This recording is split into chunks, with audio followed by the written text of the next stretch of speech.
Christ a accompli quelque chose qui, en sa personne, est complet et définitif, mais qui doit cependant devenir complet et définitif dans les saints.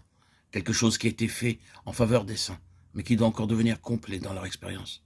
Cela est potentiel dans toute la mesure où l'Église est concernée, bien qu'en lui, leur tête, ils l'ont de manière irrévocable.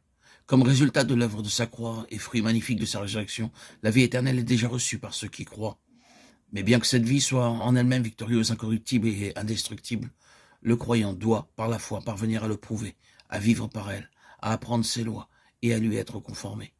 Il s'agit d'un dépôt dans le chrétien, qui en lui-même ne nécessite aucun apport, pour autant que ses propres vertus sont concernées.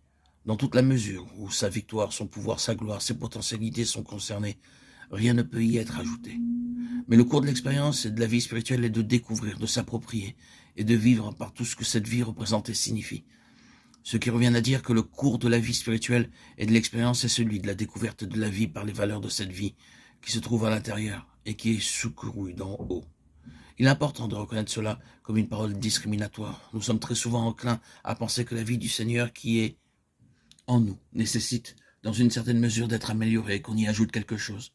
Alors qu'en réalité, ce que nous est demandé, c'est de découvrir ce que nous avons déjà. Et qu'en la découvrant par l'expérience, nous vivions conformément à elle. Cette vie n'est pas quelque chose à part du Seigneur Jésus. Et nous ne pouvons aucunement penser que son standard nécessite quelque amélioration ou qu'il est possible de lui ajouter quelque chose pour le rendre complet ou plus complet. Nous ne voudrions jamais penser de la sorte. Cette vie est une avec lui-même. Comme l'apôtre le dit, c'est Christ qui est notre vie. Et notre besoin est de découvrir ce que Christ est en nous et de vivre en conséquence. Ainsi, dans un sens très réel, il s'agit pour la vie d'obtenir davantage de nous plutôt qu'une question pour nous d'obtenir plus de vie. C'est en tout cas la voie du fonctionnement de la vie. Ainsi, dans l'ordonnancement de Dieu, ceci doit s'accomplir dans un monde où la mort règne toujours et travaille, car dans ce monde, la destruction de la mort n'a pas encore été manifestée. La mort, comme le diable, continue d'agir, bien que le calvaire demeure, en dépit de tout, une pleine victoire.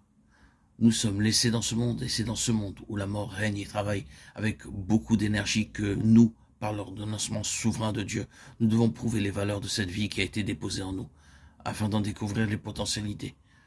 C'est une découverte expérimentale.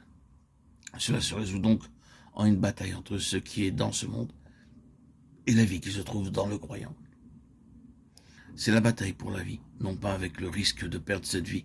Ce n'est pas que la mort peut nous enlever la vie éternelle, tel n'est pas l'objet de la contestation, mais la bataille pour l'expression triomphante et la pleine manifestation du pouvoir de cette vie.